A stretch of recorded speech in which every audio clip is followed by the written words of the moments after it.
Aleluia. Êxodo 17, a partir do versículo 8. Eu quero te fazer uma pergunta. Você está em guerra?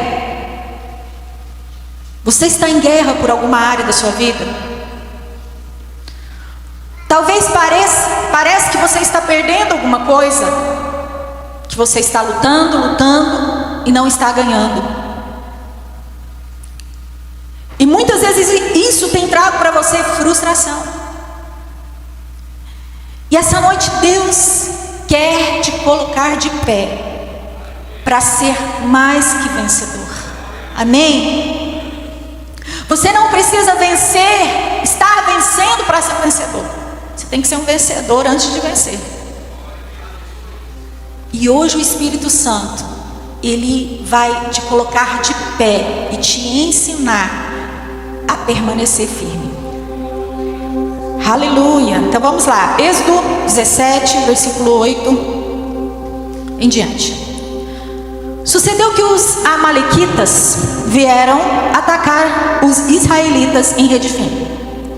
Então Moisés disse a Josué: escolha algum dos nossos homens e lute contra os amalequitas. Amanhã tomarei posição no alto da colina, com a vara de Deus em minhas mãos. Josué foi então lutar com os amalequitas, conforme Moisés tinha ordenado. Moisés, Arão e Hur, porém, subiram ao alto da colina. Enquanto Moisés mantinha as mãos erguidas, os israelitas venciam.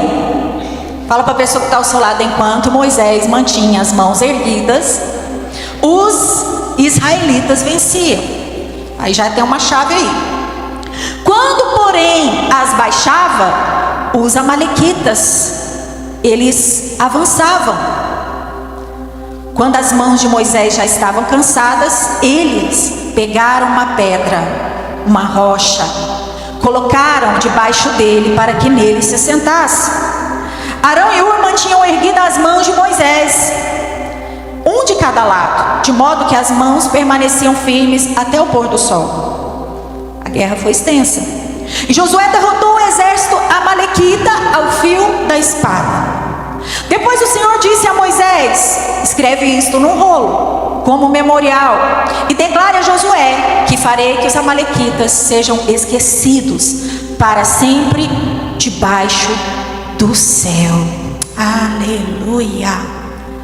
Quantos estão com as mãos levantadas diante de uma causa na sua vida?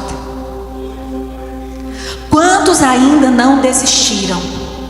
Quantos ainda têm mantido a sua mão voltada para Deus? E porque sua mão está de pé, querido, e porque você tem sido alimentado, você tem tido uma aliança com essa casa, você tem tido uma aliança com o Deus que fala nesse altar, as suas mãos têm se firmado e você tem permanecido no seu propósito, apesar das guerras, apesar das dificuldades. E eu quero falar com você que está aqui e que talvez chegou aqui amargurado, frustrado. Você sabe que os amalequitas, eles vieram da linhagem de Esaú. O neto de Esaú, aquele que vendeu a primogenitura, aquele homem que a Bíblia cita ele como um homem amargo, ele gerou uma geração de amargura.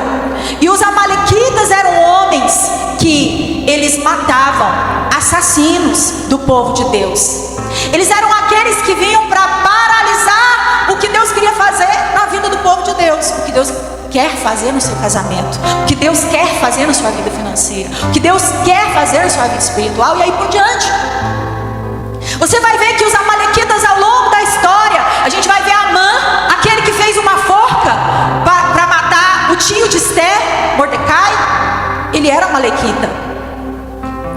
Aqueles que roubaram as esposas de Davi, seus soldados, em Ziclag, eram amalequitas.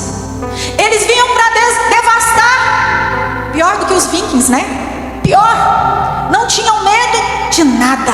Eles queriam e eles eram autorizados pelo inimigo para a destruição, para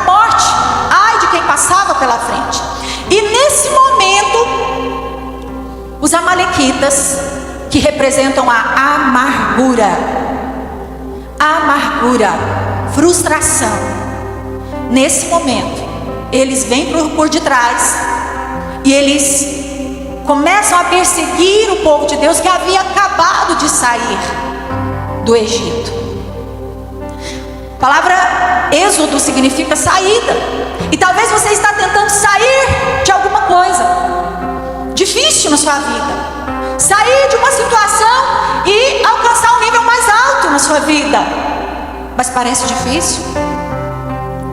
E sabe, o povo de Deus estava saindo, eles estavam no deserto já, em rumo à terra prometida, mas os amalequitas vieram por detrás para tentar destruir o projeto de entrar na promessa. Querido, isso acontece na nossa vida quando estamos começando a romper, quando estamos prestes a entrar na promessa. Você já parou para perceber que as dificuldades aumentam?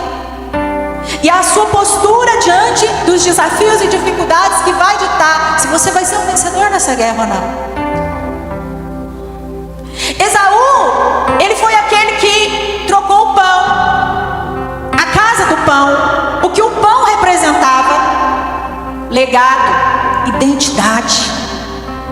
Isso a primogenitura representava: riqueza espiritual, riqueza natural. E Esaú foi aquele que trocou o pão por um prato de lentilha. Ele trocou o pão por um prato de lentilha. E por isso o legado, a identidade dele, as riquezas espirituais e materiais que eram deixadas para o primogênito, ele desprezou. Um dia ele foi caçar, e a palavra de Deus vai dizer que ele cansou da caça, a caça não foi esperada. E aí chega lá, ele vê Jacó fazendo guisado de lentilha, e ele falou assim: do que me adianta eu ter a primogenitura? Passa para cá esse prato de lentilha, fica com a herança para você. Ele representa, muitas vezes, quando a nossa fome é maior do que a promessa. Nossa fome pelas coisas do mundo, nossa fome por aquilo que é passageiro, aparente prazer, mas que vai passar. Representa aquele que troca as coisas eternas pelas coisas passageiras, transitórias. E aí ele despreza o pão. Querido, você não pode desprezar o pão. Por isso você tem que estar na casa do pão. Por isso você tem que estar na presença de Deus, no lugar onde Deus fala, onde Deus te fortalece, e no lugar onde você não apenas ouve, mas pratica aquilo que você ouve. A gente vai notar que essa descendência da amargura partiu de Esaú, que a Bíblia vai dizer que Esaú ficou profundamente amargurado depois que ele deu a bênção dele, depois que ele deu a primogenitura dele em troca de um prato de lentilha. A troca dele fez ele ficar profundamente amargurado. E a partir daí, a descendência, o neto, veio essa descendência de amargurados, que vai tentar fazer tudo, esse espírito vai tentar fazer tudo para deixar você também amargurado e frustrado. É quando você chega na casa de Deus e Deus fala com você aqui na igreja, e você sai daqui com a convicção no seu espírito que você é abençoado, como foi quinta-feira que a gente recebeu a palavra. Você sai na convicção, mas aí passa 3 dias, algo dá errado, e aí você deixa de lado aquilo que Deus falou com você. Esse mesmo povo havia passado por um lugar chamado Mara, e eles estavam com muita sede. Queridos, faziam 3 dias que eles tinham atravessado o mar em aberto, a seco. 3 dias eles estão com sede, e aí eles bebem de uma água amarga, e eles começam a murmurar. E Deus fala para Moisés: pega uma madeira e joga na água, e essa água vai se tornar doce. Querido, toda vez que você murmura diante das dificuldades, você vai inaugurar um deserto na sua vida. vai ficar mais difícil sair do deserto. Sabe, aquele povo tinha experimentado um milagre sobrenatural, mas 3 dias depois eles estavam murmurando. Parece a gente, quando a gente vem para a casa de Deus, a casa do pão, a gente recebe a palavra e acontece algo, 3 dias depois a gente já esqueceu tudo aquilo que Deus disse, e a gente deixa de colocar nossa fé em ação e acreditar. Mas aquelas águas se tornaram doces quando aquele madeiro tocou naquelas águas. Querido, você tem que trazer a cruz de Cristo para o seu coração, para o seu espírito. Sabe, é na hora das dificuldades e desafios que você tem que lembrar o que Ele fez por você na cruz do Calvário, e que por mais que você esteja passando por desafios difíceis, você não vai abandonar sua fé. Por mais que o inimigo venha por detrás, ele vem guerrear contra você, querido, Deus é com você. Olha o que diz aí em Hebreus, vamos abrir, Hebreus 12, versículo 15 a 16.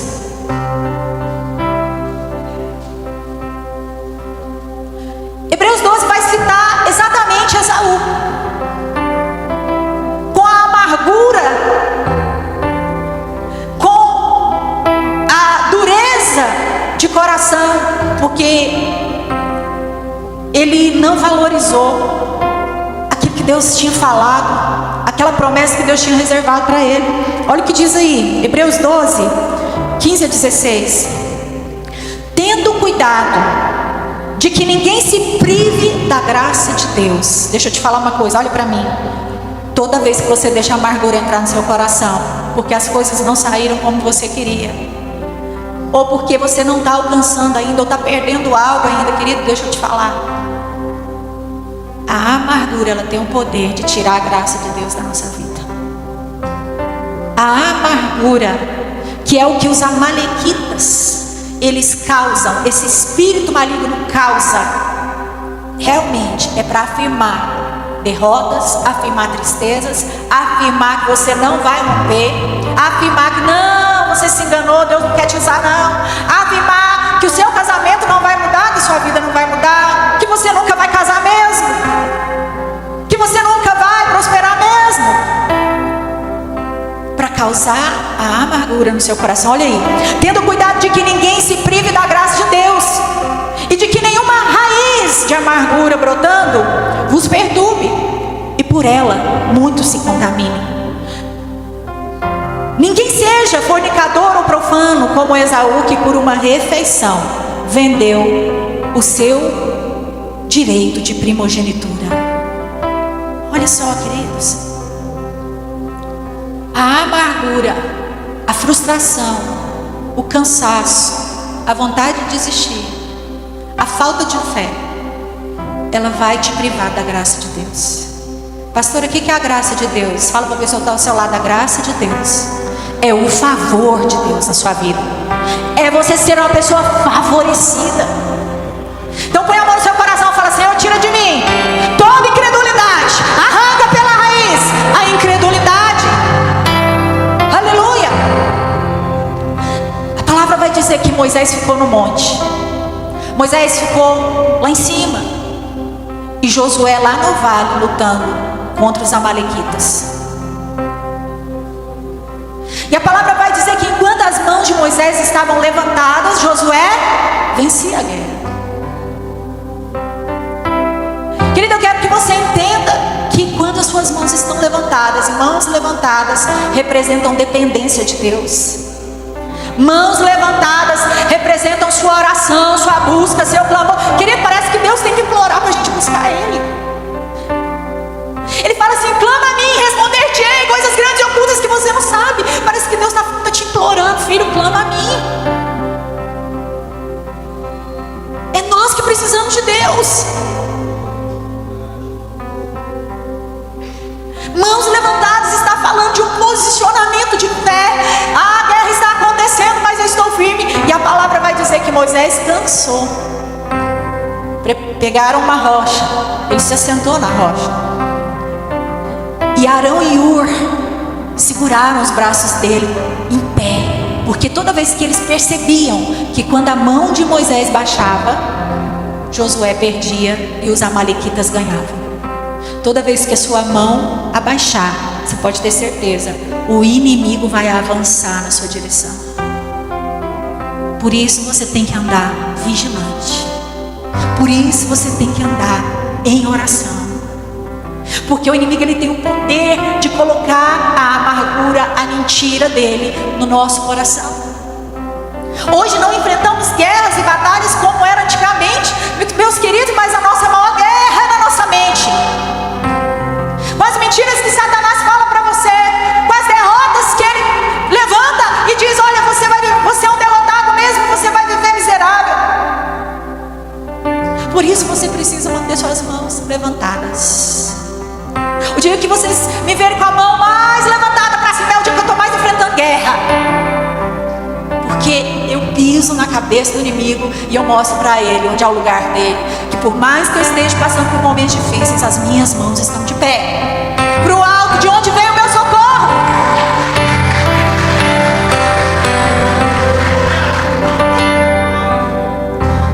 E a gente tem falado muito de Noemi. Olha como a gente tem a sensibilidade humana, se a gente não for espiritual, porque o homem espiritual discerne as coisas espirituais. E o natural, ele não discerne nada, só o natural.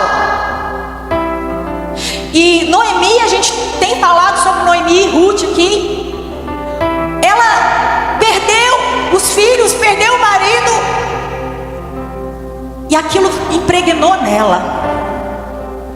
A dor era tão grande. Era tão grande. Sabe o que ela fez? Não me chama mais de ditosa, de prazerosa. Me chama de Mara, amarga. Porque quando o que nós estamos enfrentando começa a ditar quem nós somos, queridos, nós perdemos a nossa identidade. E a amargura começa a ditar quem você é, o que você vai fazer, onde você vai chegar. Então, ela disse: me chame de amarga, porque eu vim de mãos cheias.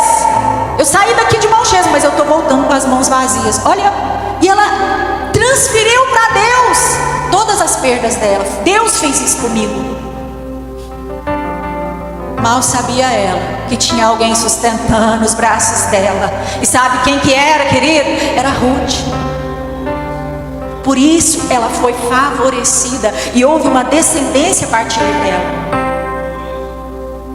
Eu quero falar para você, querido, que você precisa de estar no Monte Santo do Senhor. Você precisa estar firmado na rocha, como Moisés ficou firmado na rocha. Você precisa ter aliança com homens e mulheres de Deus, porque senão vai ficar fácil você cair. Você precisa ter aliança, pessoas que sustentam suas mãos. E enquanto essas pessoas sustentam suas mãos, a guerra é vencida lá no vale. Sozinho, você não vai vencer muitas coisas que são guerras intensas, sabe? Porque aquilo que a gente não vence, volta de novo. Os amalequitas eram esses. Eles voltavam de novo para roubar. Eles juntavam com os midianitas, roubavam de Gideão, família de Gideão.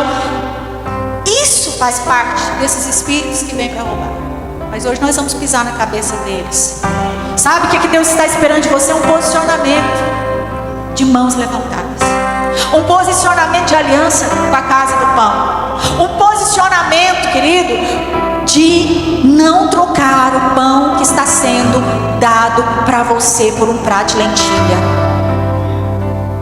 Um posicionamento de valorizar o pão, a primogenitura, que fala de herança, de legado, de bênção e de porção dobrada. Fala para a pessoa que está ao seu lado: você tem porção dobrada? Olha só o que o legado representava: continuidade espiritual e familiar, construção de um futuro abençoado e um destino além da sua capacidade. Deus de Abraão, Deus de Isaac, Deus de Jacó, e a continuidade de viver coisas grandes, inaudíveis. coisas que não eram acessíveis para aquele que valoriza o pão.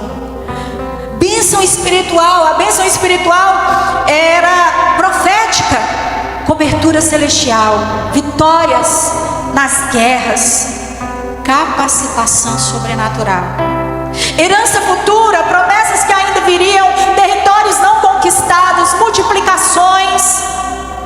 E Esaú trocou tudo isso, trocou o pão por algo que era uma necessidade urgente dele, de fome, mas que passou e que não serviu de nada para ele.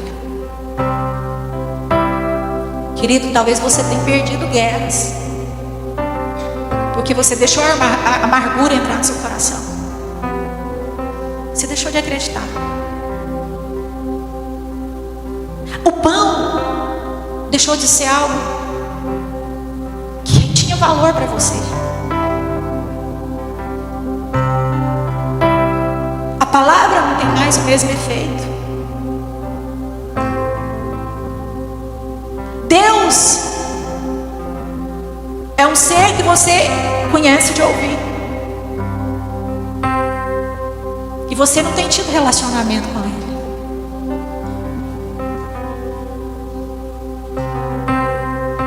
E talvez você está assim, inocente, frustrado, desistindo, mas é inocente, porque você passou por muitas coisas. Mas hoje Deus está te chamando para voltar a crer. Deus está te chamando para voltar a alimentar do pão que sacia. Deus está te chamando para valorizar o que tem valor, o que o dinheiro paga. Sabe por que o dinheiro paga? Um dia um tal de Simão, ele chegou para o discípulo e ele estava vendo a unção, a bênção, a graça, que o mover do Espírito Santo no meio dos discípulos. E ele queria comprar a unção. Querida, a unção não é comprada. Não é comprada. E Pedro mandou ele sair dali, e ele ficou revoltado. Querida, a unção não é comprada. É relacionamento. É isso que nós estamos fazendo aqui. É relacionamento. Então não se venda. Não troque o que Deus tem com você por um prato de lentilha. Suba ao monte de Deus. Monte de Deus. Viu? Levante suas mãos para Deus. Não é para o homem, não. E as suas vitórias serão ganhas. Mas não deixe o cansaço te vencer. Estou cansado? Vem cá, vem cá, Arão. Irmão, me ajuda, irmã, me ajuda. Mantém minhas mãos de pé. Você tem que ser humilde para pedir ajuda. Você tem que ser humilde para confessar suas fraquezas. E aquele que está acima de todo o nome vai te ajudar nas suas guerras, e você vai vencê-las em nome de Jesus. Feche os seus olhos aí. Coloca a mão no seu coração. Faz uma checklist. Você está vencendo ou você está se rendendo à fome? Quem está se rendendo está com as mãos baixas, cheio de justificativa. Eu não prospero por causa disso. Não dá mais tempo, eu já estou velho. Cheio de frustração acumulada, sentimento de abandono, sente que está só, está com a sua identidade ferida. Me chamem de Mara, me chame de Amar, não me chame mais pelo nome. Mas quem está vencendo está com as mãos erguidas, está sentado sobre a rocha que é Cristo, está tendo aliança com a igreja, com seus pastores, está tendo aliança com os irmãos, e tem o suporte de mãos levantadas, está em uma conexão geracional, como Moisés e Josué. Você precisa de alguém no monte para você vencer no vale. Você precisa de ter alguém no monte para você vencer no vale. E tem pessoas que estão no monte pela minha vida, pela vida do pastor, e nós estamos vencendo. E nós estamos no monte por muitas vidas, e muitas vidas estão vencendo. Você está lutando sozinho ou você está apoiando no corpo de Cristo? Hoje Deus está te perguntando: você está vencendo ou se rendendo? Você está sustentando o seu chamado que Deus te chamou para fazer? Ou você está entregando, trocando por um prato de lentilha? Você está entregando o pão, o legado, a primogenitura, a herança, porque a guerra está estendida, está extensa. Você está cansado de ficar com a mão levantada? Ele está te dizendo: levanta suas mãos, porque ainda não acabou. Levanta as mãos, se firme na rocha, tenha comunhão com os irmãos, coloque a cruz de Cristo no que está amargo e que você está querendo jogar fora, porque Ele vai tornar doce o que é amargo. Persevera. E hoje toma de volta a sua identidade e a sua herança, em nome de Jesus.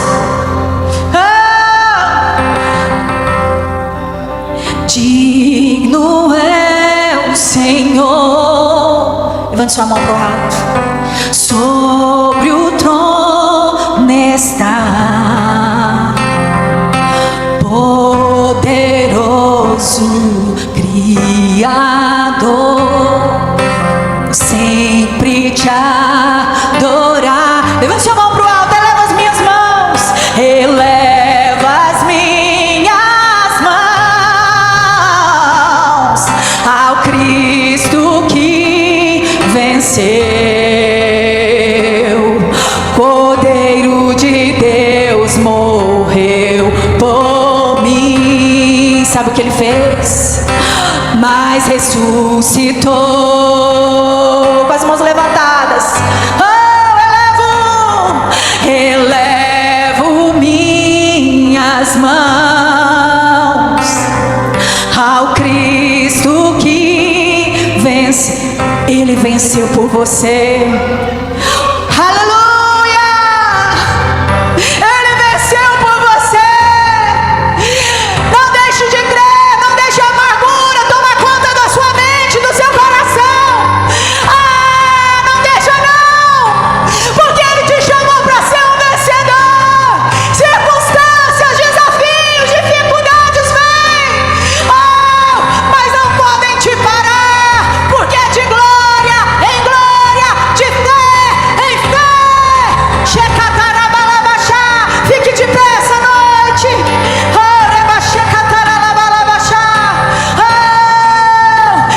Ele te chamou para ser um vencedor. E Ele está te levantando essa noite. Os seus inimigos podem vir na tua retaguarda, mas o Senhor te dá vitória. Digno é o Senhor, sobre o trono está. Soberano Criador, soberano Criador. Vou sempre te adorar, vou sempre te adorar. Coloque suas mãos pro alto.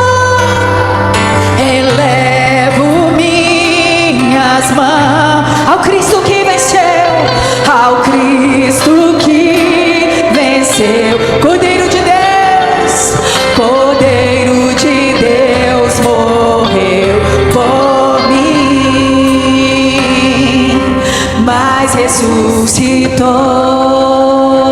Suas mãos estão levantadas. Você não é mais escravo, mas o inimigo todo dia vem te esbofetear com a luta, né? Para te provar que você é um escravo. Todo dia ele vem te assustar. Todo dia ele quer te trazer amargura e te provar, segundo o que ele quer, que você é um derrotado, uma derrotada.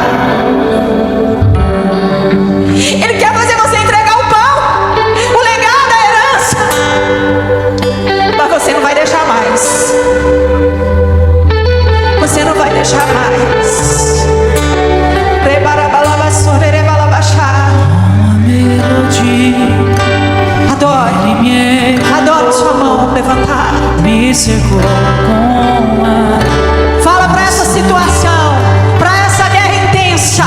que você está de pé para vencer, dos meus inimigos. que você tem uma